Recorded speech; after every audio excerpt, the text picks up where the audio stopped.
আজকের অনুষ্ঠানটা হলো বশীকরণ ক্রিয়া।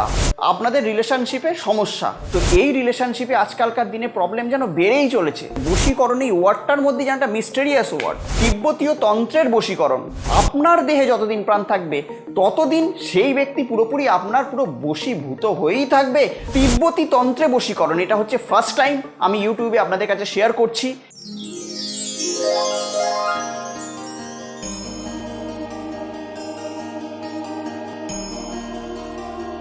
নমস্কার, আমি অয়ন আবারও হাজির আপনাদের সামনে এবং আপনাদেরকে স্বাগত জানাচ্ছি আপনাদেরই চ্যানেলে। আপনারা সবাই খুব ভালো আছেন এবং সেই আশা নিয়েই শুরু করছি আজকের অনুষ্ঠান। আজকের অনুষ্ঠানটা হলো বশীকরণ ক্রিয়া, অর্থাৎ আপনাদের রিলেশনশিপে সমস্যা, শুধুমাত্র আপনাদের কেন, প্রতিটা মানুষের ঘরে ঘরে প্রতিটা মানুষের রিলেশনশিপে প্রবলেম, বিভিন্ন রকম রিলেশনশিপে তারা সমস্যা দেখা দিচ্ছে। তো এই রিলেশনশিপে আজকালকার দিনে প্রবলেম যেন বেড়েই চলেছে। তাই বশীকরণ এই যে টার্মটা, এই টার্মটার ক্রেজ খুব হাই। অনেকেই জিজ্ঞেস করে যে বশীকরণ আদৌ হয়, সঠিকভাবে কি করা যায় নাকি এটা হয় না। এই টার্মটার মধ্যে একটা রহস্য যেন লুকিয়ে আছে। বশীকরণ এই ওয়ার্ডটার মধ্যে যেন একটা মিস্টেরিয়াস ওয়ার্ড সকলের কাছে। তো যাই হোক, এই বশীকরণ ক্রিয়া নিয়েই আজকে আমার অনুষ্ঠান। এই বশীকরণ ক্রিয়াটা হলো একটা তিব্বতিয়ান বশীকরণ, অর্থাৎ তিব্বতীয় তন্ত্রের বশীকরণ, যেটি আপনারা কোনো রকম কোনো ইউটিউব চ্যানেলে পাবেন না। আমি এই ফার্স্ট আপনাদের সামনে এই ক্রিয়াটি উপস্থাপনা করছি। এটি প্রচণ্ড পাওয়ারফুল, কুইক রেজাল্ট দেয়া এবং চিরস্থায়ী, পুরোপুরি একদম পার্মানেন্ট। মানে আপনি যাকে বশীকরণ করছেন তার দেহে যতদিন প্রাণ থাকবে এবং আপনার দেহে যতদিন প্রাণ থাকবে ততদিন সেই ব্যক্তি পুরোপুরি আপনার পুরো বশীভূত হয়েই থাকবে, আপনার পুরো কন্ট্রোলেই থাকবে, আপনার হাতের পুতুল হয়ে থাকবে। এতটাই পাওয়ারফুল এবং চ্যালেঞ্জিং বশীকরণ এই ক্রিয়াটা, পুরোপুরি এই বশীকরণটা পুরোপুরি চ্যালেঞ্জিং বশীকরণ। আমি চ্যালেঞ্জ করছি যে এই বশীকরণ ক্রিয়াটা আপনাদের লাইফে ফলীভূত হবেই। তো যদি আপনারা আমার চ্যানেলে নতুন যদি ভিউয়ার্স হন তাহলে অতি অবশ্যই আমার চ্যানেলটিকে এক্ষুনি সাবস্ক্রাইব করে নিন। আর যদি ভিডিওটি মনে হয় যে আপনাদেরকে উদ্বুদ্ধ করতে পারে তাহলে এক্ষুনি দেরি না করে ভিডিওটিকে লাইক করে দিন। তো যাই হোক, মূল ভিডিওটি শুরু করার আগে একটা গল্প আমি আপনাদের সঙ্গে শেয়ার করতে চাই। একদা স্বামীজি অর্থাৎ স্বামী বিবেকানন্দ আজকাল ইয়াং জেনারেশনের একটা রোল মডেল। তো তিনি তার আশ্রমে ছিলেন, তখন তার শিষ্য তাকে বললেন যে স্বামীজি আপনি বারবার ধরে বলেন, আমি তো সন্ন্যাসী মানুষ, কিন্তু আপনি বারবার ধরে বলেন যে ধনসম্পত্তি কামাও, ধনসম্পত্তি কামাও, এটা কেন? আপনি তো সন্ন্যাসী মানুষ, তো আপনার ধনসম্পত্তির ওপর তো কোনো আকাঙ্ক্ষা থাকা উচিত না। তখন স্বামীজি মুচকি হাসলেন, মুচকি হেসে বললেন, হ্যাঁ, আমাদের দুটো ধরনের ধনসম্পত্তি কামানো দরকার। একটা হচ্ছে ধনসম্পত্তি নাম্বার ওয়ান, সেটা কি, যে ধন থেকে বা যে সম্পত্তি থেকে আমাদেরকে ডেলি নিডস চলবে, আমাদের রেগুলার যে একটা যে ডেলি যে নিডস আছে সেই ডেলি নিডস চলবে। আর নাম্বার টু যে ধনসম্পত্তিটা, সেটা কি, সেটা হলো আমাদের আত্মসম্মান কিংবা আমাদের সততা। তো তখন এই ঘটনার বিবৃতি করতে গিয়ে তিনি একটি গল্প তার শিষ্যদের সঙ্গে শেয়ার করলেন যে একদা একজন ব্যবসায়ী লোক কি করতে গেছিল, একটি উট ক্রয় করার জন্য একজনের কাছে গেছিল। তো সে যখন উটটা যখন ক্রয় করতে যায়, ক্রয় করে নিয়ে সে যখন চলে আসে, আসার পর সে দেখে যে উটের যে কুঁজ আছে, কুঁজের মধ্যে একটা থলি ছিল। তো সেই থলির মধ্যে তার যে চাকর থলিটিকে পেয়ে দেখলো যে সেখানে অনেক হিরে আছে। তো সেই চাকর তখন মালিককে বলে যে দেখুন সাহেব, এখানে তো প্রচুর হিরে আছে, তো আমাদের তো খুবই ভালো হলো, আমরা উটও কিনলাম, তার সঙ্গে সঙ্গে আমরা হিরেও পেয়ে গেলাম, আমাদের কত বেনিফিট হয়ে গেল। তো তখন ব্যবসায়ী বলে যে না, এই হিরেগুলি হচ্ছে ওই মালিকের, আমরা শুধু উট কিনেছি, উটটার ওপর আমাদের অধিকার আছে, কিন্তু এই হিরের ওপর কিন্তু আমাদের অধিকার নেই। তো চলো তাকে সেই হিরেটা রিটার্ন দিতে হবে। এই অবস্থায় উট সমেত সে তার চাকরকে নিয়ে সেই ব্যবসায়ী যেখান থেকে উট কিনেছিলেন তার কাছে গেলেন। যাওয়ার পর তাকে তিনি বললেন যে এটি আপনার হিরের যে থলিটি আপনার উটের পুঁজে ছিল, তো এই নিন, সেটি নিন বলে তার হাতে দিয়ে দিল। দিয়ে দেওয়ার পর সে তো খুবই, যে উট বিক্রেতা সে তো খুবই মানে আনন্দিত হলো যে ব্যবসায়ী এরকম একটা সৎ একটা মনোভাব দেখে। সে বললেন যে ঠিক আছে, এখান থেকে তাহলে 2-4টে হিরে আপনি তাহলে রাখুন আপনার কাছে, আমি আপনাকে এটা গিফট হিসেবে দিচ্ছি। তো তখন বললেন যে না, এই হিরের ওপর আমার কোনো অধিকার নেই, আমি নেবো না। তখন চাকরটি পাশ থেকে বললেন, আমি তো অলরেডি এখান থেকে 2টো হিরে তো নিয়ে নিয়েছি, 2টো হিরে আমি নিয়ে নিয়েছি। তখন অপোজিটে যে মানুষটি ছিলেন সে তার হিরেটি গুনতে লাগলেন। তো গোনার পর তিনি দেখলেন যে যটি সেখানে হিরে আগে ছিল তার কাউন্টিং একদম মিলে গেছে, মানে সেখান থেকে একটি হিরেও মিস নেই। তো তখন বললেন যে কই না, তো এখানে তো কোনো হিরে তো মিস নেই, এখানে তো হিরে তো আছেই, পুরোটাই আছে।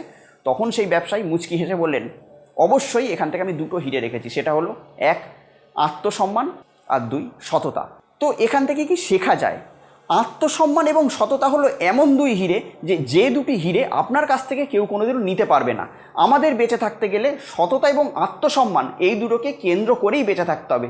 সেই জন্যই স্বামীজি বলতেন যে খালি ধনসম্পত্তি কামাও, ধনসম্পত্তি কামাও। অর্থাৎ তিনি অর্থের দিক থেকে তিনি কিন্তু সততা এবং আত্মসম্মান কেন্দ্রিক যে অর্থটি আছে সেই অর্থের দিকেই কিন্তু তিনি বেশি গুরুত্ব দিয়েছিলেন। সেই জন্যই তিনি ধনসম্পত্তি কামানোর কথা বলেছিলেন। তো যাই হোক, আজকে আমার আলোচ্য বিষয় আপনারা তো জেনে গেছেন, বশীকরণ অর্থাৎ তিব্বতিয়ান বশীকরণ, তিব্বতী তন্ত্রে বশীকরণ। এটা হচ্ছে ফার্স্ট টাইম আমি ইউটিউবে আপনাদের কাছে শেয়ার করছি। এরকম ভিডিও হয়তো আপনারা দেখেননি বা কোনোদিনও শোনেননি। এটা তিব্বতী তন্ত্রে বশীকরণ, প্রচণ্ড কুইক ফাস্ট রেজাল্ট দেয় একটা বশীকরণ এবং প্রচণ্ড শক্তিশালী পাওয়ারফুল একটা বশীকরণ। অর্থাৎ আপনি যাকে বশীভূত করছেন সে পার্মানেন্ট, পুরো লাইফ টাইম পার্মানেন্ট, যতদিন সে জীবিত থাকবে ততদিন সে আপনার পুরো বশীভূত হয়েই থাকবে। এই ক্রিয়াটাকে সাধারণত কেউ কোনোদিনও খণ্ডনই করতে পারবে না। এটা প্রচণ্ড পাওয়ারফুল, মজাদার এবং ম্যাজিক্যাল বশীকরণ, মানে কুইক রেজাল্ট দেবে আপনাকে। তো যাই হোক, আমি এবার শুরু করছি। ক্রিয়াটি কী করতে হবে? যাকে আপনি বশীকরণ করতে চান সেই বশীকরণ যাকে করবেন সেই ব্যক্তি, হতে পারে সেটি নারী কিংবা হতে পারে সেটি পুরুষ, তার একটি ছবি নেবেন, ফটো, একটি প্রিন্ট আউট করা একটি ফটো নেবেন। নিয়ে এই ক্রিয়াটি আপনাদেরকে করতে হবে কোনো মঙ্গলবার কিংবা কোনো শনিবার, এবং সেটি যদি অমাবস্যা পড়ে যায় তাহলে তো খুবই ভালো। মঙ্গলবার এবং শনিবারই করতে হবে, এবং সেই দিনটি যদি অমাবস্যা পড়ে যায় তাহলে তো অতি উত্তম। আপনাদেরকে বসে পড়তে হবে ঈশান কোণে মুখ করে। এই ক্রিয়াটি করতে গেলে বসতে হবে ঈশান কোণ, অর্থাৎ উত্তর পূর্ব কোণটাকে বলা হয় ঈশান কোণ। তো একটি ফাঁকা ঘরের মধ্যে বসে যাবেন, সেই ঘরে আপনি ছাড়া যাতে আর কেউ না থাকে। একটা সুন্দর একটা ড্রেস পরবেন, একটা সাদা ড্রেস পরবেন। এই ক্রিয়া করতে গেলে সাদা একটা ড্রেস পরবেন। সাদা ড্রেসের সঙ্গে সঙ্গে একটু পারফিউম লাগাবেন, সেন্টেড পারফিউম, একটা সুন্দর স্মেল একটা বেরোবে। আপনাকে খুবই শৌখিনতার সঙ্গে এই ক্রিয়াটি করতে হবে, কেননা এটি একটি যক্ষিণী সাধনা সহিত বশীকরণ। অর্থাৎ এই বশীকরণটি যক্ষিণী সাধনা দ্বারা করা হবে। তো সেই জন্য যক্ষিণী এরা কী জিনিস, এই সব নিয়ে যদি আপনারা চান যে আমার মুখ থেকে যদি বিস্তারিত যদি আপনারা যদি জানতে চান, খুবই ইন্টারেস্টিং একটা পার্ট হবে। যদি জানতে চান আমাকে কমেন্ট বক্সে কমেন্ট করে জানাবেন, আমি আমার সাধ্যমতো একটি ভিডিও আমি আপনাদের সঙ্গে শেয়ার করব। খুবই ইন্টারেস্টিং জিনিস, আপনারা শুনলেও মজা পাবেন। তো যাই হোক, ঈশান কোণে মুখ করে বসবেন, একটি সাদা একটা বস্ত্র পরবেন, সাদা বস্ত্র পরে খুবই শৌখিনতার সহিত এটাকে বসবেন। একটু ভালো একটা খুব সুগন্ধি একটা পারফিউম একটা মেখে নেবেন, লাগিয়ে নেবেন আপনাদের বিয়েতে, লাগিয়ে নিয়ে ঈশান কোণে মুখ করে বসবেন।